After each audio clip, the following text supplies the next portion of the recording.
Thank you. সাবেক ঘনিষ্ঠ সহযোগী বিলিয়নিয়ার ইলন মাস্কের নতুন রাজনৈতিক দল গঠনের সিদ্ধান্তের তীব্র সমালোচনা করেছেন যুক্তরাষ্ট্রের প্রেসিডেন্ট ডোনাল্ড ট্রাম্প। রোববার ৬ জুলাই ট্রাম্পের সমালোচনা করেন। ট্রাম্প বলেন, তিনি মনে করেন তৃতীয় কোনো রাজনৈতিক দল গড়া একেবারেই হাস্যকর।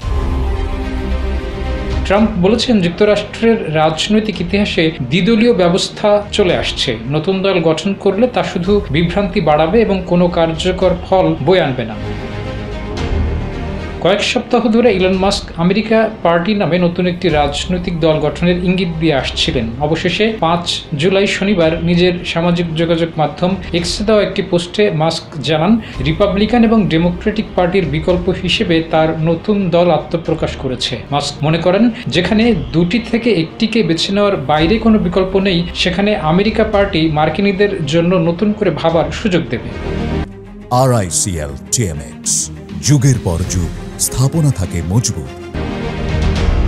২০২৪ সালের প্রেসিডেন্ট নির্বাচনে ট্রাম্পকে পুনর্নির্বাচিত করতে মাস্ক বড় ধরনের অনুদান দেন এবং নির্বাচনী প্রচারে গুরুত্বপূর্ণ ভূমিকা রাখেন। দ্বিতীয় মেয়াদে ক্ষমতায় এসে ট্রাম্প সরকারি ব্যয় হ্রাসে সহায়তার জন্য সরকারি দক্ষতা দপ্তর চালু করেন এবং মাস্ককে সেই দপ্তরের প্রধান করেন। তবে ১৩০ দিনের মধ্যেই ট্রাম্পের সঙ্গে মতবিরোধের জেরে মাস্ক পদত্যাগ করেন। এরপর থেকেই দুজনের মধ্যে দূরত্ব বাড়তে থাকে। সম্প্রতি ট্রাম্পের বহুল আলোচিত বিগ বিউটিফুল বিল, যা কর ছাড় এবং সরকারি ব্যয় বৃদ্ধির বিল হিসেবে পরিচিত, তা আইনে পরিণত হয়েছে। মাস্ক এই বিলের কড়া সমালোচনা করে পরদিনই নতুন দল গঠনের ঘোষণা দেন। ট্রাম্পের নতুন বিলে আমেরিকার ঋণ বাড়বে ৫ ট্রিলিয়ন মার্কিন ডলার। বর্তমানে দেশটির ঋণের পরিমাণ ৩৬ ট্রিলিয়ন মার্কিন ডলার। ট্রাম্প নিজের সামাজিক মাধ্যম ট্রুথ সোশ্যালে বলেছেন, মাস্ককে পুরোপুরি পথহারা হতে দেখে সত্যি দুঃখ লাগছে তার।